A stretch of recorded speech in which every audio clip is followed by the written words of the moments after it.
1947 সালে 80% মুসলিমের ইচ্ছার বিরুদ্ধে গিয়ে ভারতের সাথে জম্মু কাশ্মীরকে যুক্ত করে রাজা হরি সিং। আর এখান থেকে বাদে যত বিপত্তি। সাল 1947 সালে 27 অক্টোবর এই দিন জম্মু কাশ্মীরে মুসলিমদের উপর চালানো হয় ভয়াবহ হত্যাযজ্ঞ। আর এই হত্যাযজ্ঞ চালায় তৎকালীন ভারতীয় প্রধানমন্ত্রী জওহরলাল নেহরু এবং তৎকালীন জম্মু কাশ্মীরের রাজা হরি সিং। আর এই হত্যাযজ্ঞে অংশগ্রহণ করে রাজা হরি সিং এর ডোগরা বাহিনী, ভারতীয় মিলিটারি, কট্টর ডানপন্থী সংগঠন আরএসএস এবং কংগ্রেসের অনেক নেতা, যারা পরবর্তী সময়ে ভারতীয় পার্লামেন্টের মন্ত্রী হয়।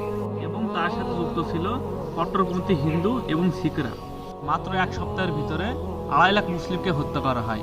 5 লাখের অধিক কাশ্মীরি মুসলিমকে কাশ্মীর ছাড়তে হয়। 27,000 মুসলিম মহিলাকে ধর্ষণ করা হয়, গুম করা হয়, মুসলিমদের বাড়িঘর লুট করা হয়। ভারতীয় আর্মি কাশ্মীরে লুটপাট, ধর্ষণ, মানুষ হত্যা করতে পারে, এগুলো তাদের জন্য বৈধ। 1990 সালে ভারতীয় পার্লামেন্টে এই আইনটি জারি করা হয়, নাম আর্মড ফোর্সের অ্যাক্ট। 1990 থেকে এ পর্যন্ত কাশ্মীরে 8,000 মুসলিমকে গুম করা হয়। 1989 সাল থেকে 2009 সাল পর্যন্ত প্রায় 70,000 মুসলিমকে হত্যা করা হয়। উত্তর কাশ্মীরের 55টি গ্রামে 2700টি গণকবর পাওয়া গেছে।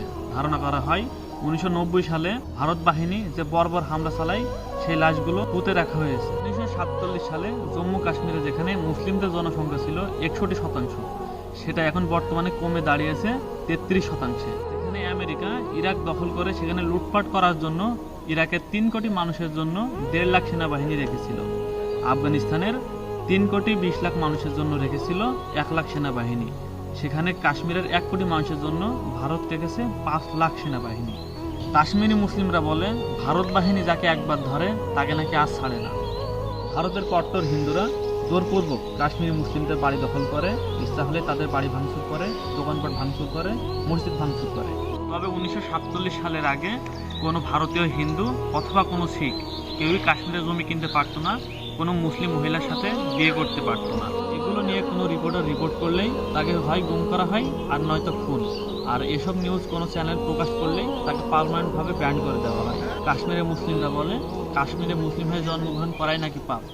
একটা মানুষের উপর তো নির্যাতন, অত্যাচার আর জুলুম করলে একটা মানুষের মুখ থেকে এরকম কথা বের হতে পারে।